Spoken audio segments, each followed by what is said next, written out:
Hey there, Tasha here. Before we jump into today's episode, I have some exciting news. My brand spanking new book, Keto, A Woman's Guide and Cookbook, which is a reference guide, cookbook, and jam-packed resource to help women fine-tune their approach to keto, has been available for pre-order for a couple of months now. And I wanted to share with you, just really quick, what some of the readers have been saying. Nina says, "This book has everything I've been looking for and more. I never fully understood the keto diet until Tasha's book. It's not eating bacon and deep frying in butter. It's finding what works for your body. Macros can be so confusing, but Tasha breaks it down without all the nutritional jargon. It was easy to understand, and all of the free resources she provided were beyond helpful. I finally know how to make keto work for me. Thank you so much, Tasha, for making a book that everyone can enjoy." I love hearing that. And here's what another Amazon reviewer, T Wonder, had to say. "I'm only about a third of the way through, but I have to give this book a 5-star review now.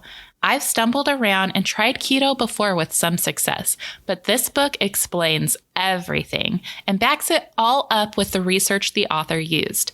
It's also easy to read, and you feel like the author is your cheerleader. This is going on my shelf along with The Art and Science of Low Carbohydrate Living as my expert guides." So first off, thank you so much for taking the time to leave those amazing reviews of Keto, A Woman's Guide. What I love most is that these reviews were actually submitted when I first released my book, before my publisher asked me to do an expanded edition, complete with a recipe section and more visuals. Pretty incredible, right? So if you're getting started doing keto and want a step-by-step, no-nonsense guide to make keto work for you, or you've been doing keto for a while and want to hone in on the strategies and tactics that drive even better results, or you're tired of one-size-fits-all keto books not giving you enough depth and detail to understand how and why you might need to tweak things, this is why I wrote the book. Keto, A Woman's Guide and Cookbook will help you get laser-sharp focus on strategies that work for weight loss, improved fat burning, and hormonal balance. And it will also let you know what tactics you can stop wasting your time on. To be honest, when I wrote this book, I included all the things I wish I knew before starting keto. I wish I had something like this when I was getting started and trying to figure it all out, or even after I started and wasn't making the progress that I wanted. So here's the deal. If you're a woman doing keto or know someone who is, I want you to head over to Amazon, Barnes & Noble, Books A Million, or your preferred online retailer and pick up a copy. Pre-orders help retailers know that there's interest in a title, so it really helps get the book seen in search results online and end up on the shelves in physical stores. And once you get your copy, if you could take the time to leave a quick review on Amazon letting me know how the book has helped you, I would appreciate it more than you'll ever know. Okay, let's go ahead and dive into today's episode. Welcome back, and thanks for tuning in. Right now, I'm holding on to something very special to me. It's near and dear to my heart because I've devoted so much of my time researching, writing, blood, sweat, and tears, literally. When I first held this in my hands, I burst into tears. I was just so overwhelmed with excitement, seeing it all come together, proud of what I'd accomplished, and anxious to send it off into the world. It's my new book, Keto, A Woman's Guide. My publisher recently sent me an advanced copy, and I'm just so incredibly happy with how it turned out and really, really grateful for the opportunity to write about my passion and share it with the world. So in celebration of the upcoming release of my book, I'm going to spend this episode and the next few episodes talking all about hormones, because hormones can and will affect your dieting efforts, whether you like it or not. And what better way to celebrate a keto book dedicated to women than by talking about our menstrual cycles, right? I don't know if it stems from the fact that I love biology and science, or if it comes from having some erratic periods and just not having my period for extended periods of time throughout my life due to PCOS when I totally should have been having it. But I love, love, love period talk. I can talk about menstruation and periods until I'm blue in the face. And honestly, I really do think more people should talk about menstrual health because it's an important vital sign. If something is off with your cycle, that is a clue that something else may be off with your health. But the menstrual cycle can also give us insight into our dieting efforts. Yes, for real. Hormone levels and the phase of the menstrual cycle can affect metabolism, eating habits, insulin sensitivity, and even your weight. So that's what we're going to be talking about today, how your menstrual cycle can affect your dieting efforts. In other words, how fluctuations in female hormones can sabotage your diet. I promise it's not all doom and gloom.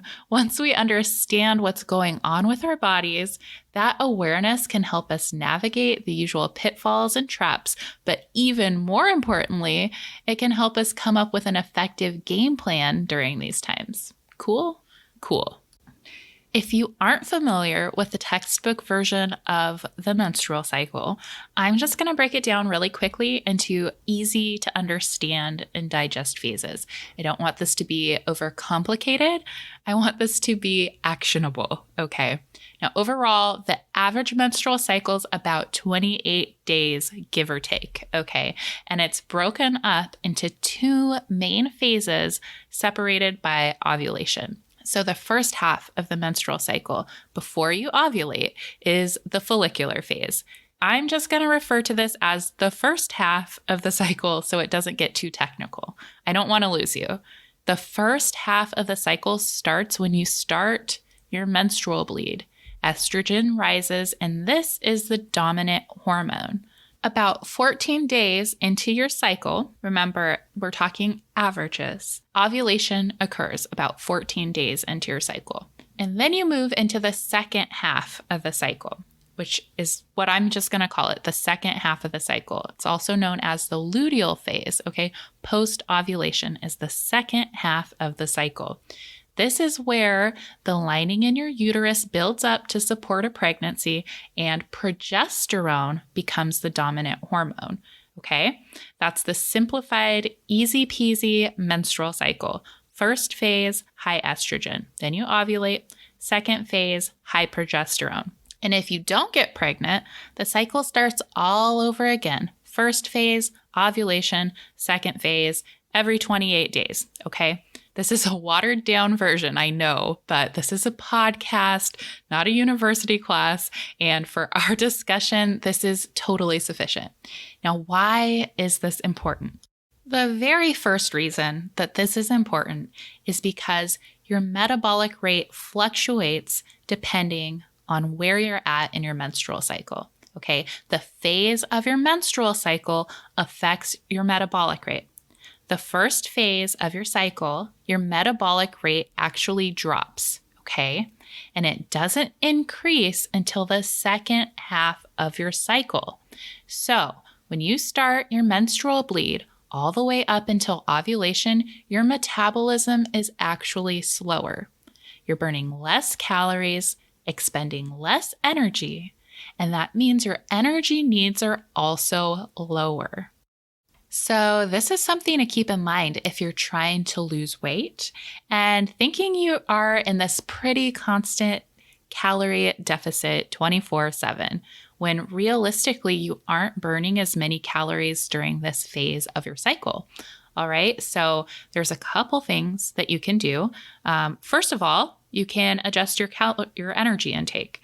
And if you're thinking about playing around with your intake, this is a way that you could do it, targeting the first phase of your cycle, where you're eating less energy-dense foods during this time, knowing you're not really burning as much energy, adjusting your goals as you go.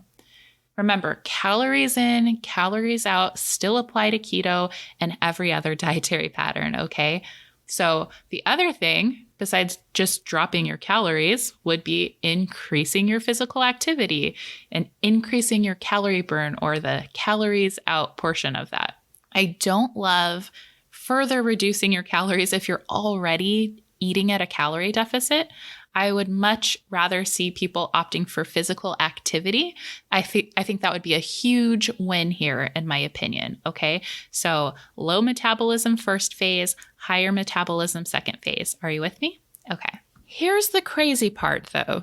That increase in metabolism in the second phase is almost always canceled out by what happens to your appetite during the luteal phase, the second half of your menstrual cycle. During this time, your appetite goes through the roof, okay? And as your metabolic rate increases and your body preps for pregnancy, you eat a whole lot more, whether you're aware of it or not. Increased calorie consumption and food cravings go wild during this time, okay? So not only can you just cancel out that increase in metabolism, you can actually exceed your needs with excess intake. And it can happen on the regular. Every month for a couple weeks, your appetite's going wild and crazy because you don't want to just eat more food. You want to eat sugary, fatty, high calorie desserts and all of these things that are not really friendly to your waistline. These are all at an all-time high, okay? So your body starts burning a little more energy, which in turn signals you to increase your food intake, whether you realize it or not, whether you're really paying attention and you're aware of it or not, okay? And if you're not careful, this can lead to eating way more than you want to, all right? This is the time when people have the hardest time sticking to their diets. I shouldn't say people, when women, females have the hardest time sticking to their diet, okay? This is when you give up on your planned eating. This is when you have that insatiable urge to eat candy and chocolate and ice cream, and you're just like, give it all up because nothing else really matters. Those cravings are so strong and you're so hungry all the time.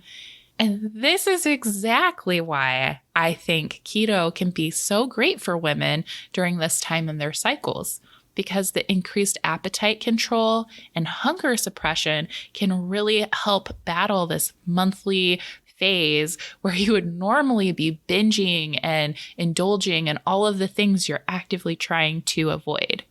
Adding another layer of dieting difficulty to all of this is the increased impulsiveness experienced during this time of the cycle. During the second half of your menstrual cycle, impulsive behavior increases as estrogen drops. Even with the best intentions, you have an increased desire to eat all the sugary, fatty foods in sight. Major food cravings and impulsive behavior is on the rise. This can be a recipe for disaster if you're trying to watch what you eat. And especially with that strict, rigid mindset where you feel like you're cheating if you deviate from your plan, if you were to eat something that's not quote unquote clean or something, right?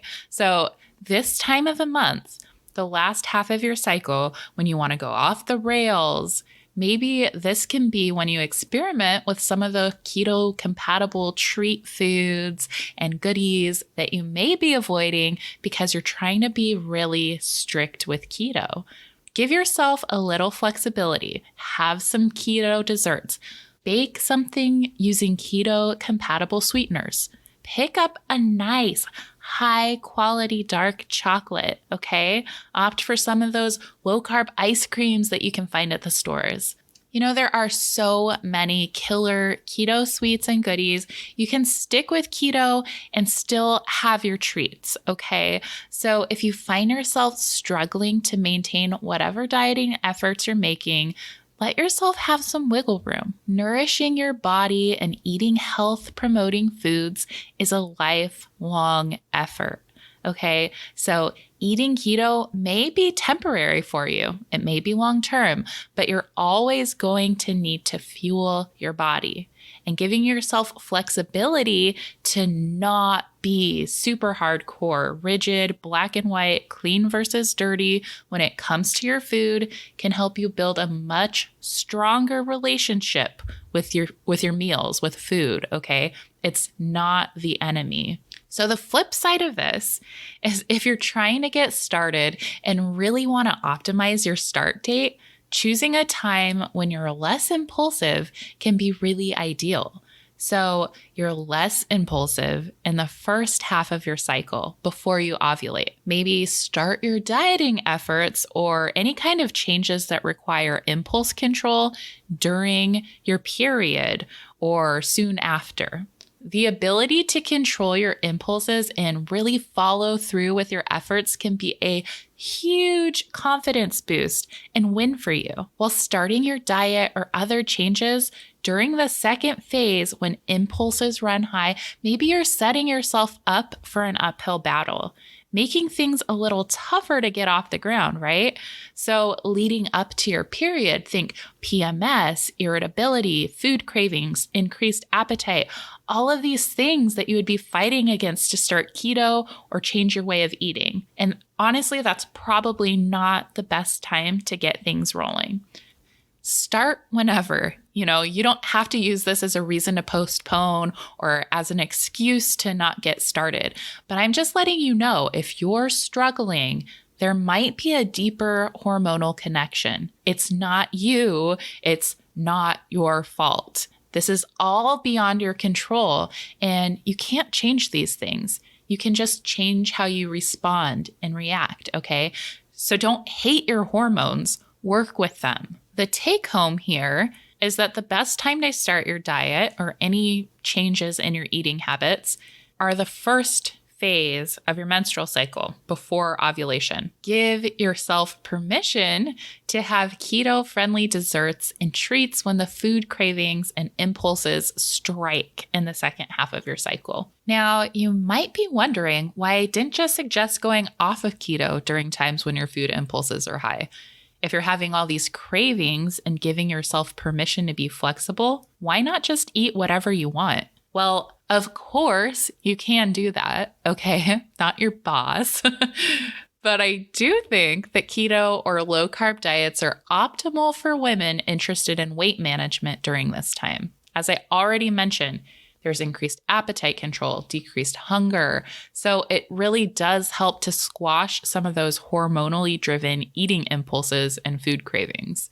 But also, and perhaps more importantly, insulin sensitivity and carb metabolism drops during the second half of the cycle. So at rest, you're not able to effectively and efficiently bring carbs or sugar into the cell to burn for energy, basically. And in turn, this promotes fat storage, okay? Anyone who has insulin resistance knows all about this. You know exactly where I'm coming from, right? But for women, just in general, who have their menstrual cycles, they're basically experiencing a form of insulin resistance during the second half of their cycle. Not necessarily at a clinical level, but just in general, less able to metabolize carbs to use effectively for immediate energy. Your carbs are more likely to be stored as fat during this time. So if you aren't able to burn carbs for energy and they're more likely to promote fat storage during this time, it makes sense to keep them low during the luteal phase or during the second half of your cycle. So that's why I suggest keeping it keto, low carb during this time, because if you do let your impulses and cravings dictate what you eat, opting for the sugary sweets and desserts, you're even more likely to fuel weight gain, specifically fat gain during this time. Keeping it keto during the second phase of your menstrual cycle can help you manage your appetite and mitigate the impaired carb metabolism and decreased insulin sensitivity. So it's just better from a body composition perspective and in a weight management context in general for women to keep your carbs low during the luteal phase or the second phase of your menstrual cycle. There's athletic exceptions to this, but that is a whole nother can of worms to open up. So I'll just stay focused on general premenopausal women for now, okay? Finally, I want to talk about changes in body weight related to your menstrual cycle. I'm sure there's lots of ladies out there listening already that know your weight can fluctuate depending on where you're at in your cycle. In general, your weight tends to go up with water retention toward the end of the second half of your cycle, right before your period, okay? So we know this. We know our weight is going to shift based on our periods, okay? And there are some hormonal things at play, making this all happen despite any weight loss efforts or not. So I think it's just important to touch base on this if you are focusing in on the number on your scale, not to let this throw you off too much, okay? Let's just do a quick body image check instead of getting caught up with whether or not our body's carrying a little extra water. Because this little bump in weight, it really does affect women. It can drive negative thoughts about your body. It can give you anxiety over your appearance and really mess with how you see your body, okay? That number on the scale going up can really skew your perception of your body size. Okay, and it's not the all-important end-all be-all. That number does not define your self-worth. You are so much more than that. Instead of worrying and stressing about the number going up, here's what I want you to do instead. Use logic and self-care. Tell yourself, oh, just water weight, no biggie. Then look in the mirror, shoot the finger guns at yourself, smile and say, I'm so proud of myself for not letting the scale bother me today. I'm beautiful and I love my body. Or whatever kind of positive affirmation works for you. They really do work, okay? Focus on the positive. Imagine how much better your day would go if you started off with a little self-love instead of reinforcing this idea that you're not good enough, okay? Because you are. So that's what you do. Just brush it off and love yourself up because you do deserve it. Thank you so much for tuning into this episode of the Ketogasm podcast. You are awesome. I really hope the show's added value to your keto journey. Making big changes to your eating habits can be a little tricky, but if you're taking the time to listen and learn about keto, you're well on your way. You got this. Be sure to visit ketogasm.com for the show notes with full transcripts, references, and resources to help you out, including a totally free course called Hello Keto. It's helped over 75,000 people start keto with confidence. I'll see you in the next episode. Bye.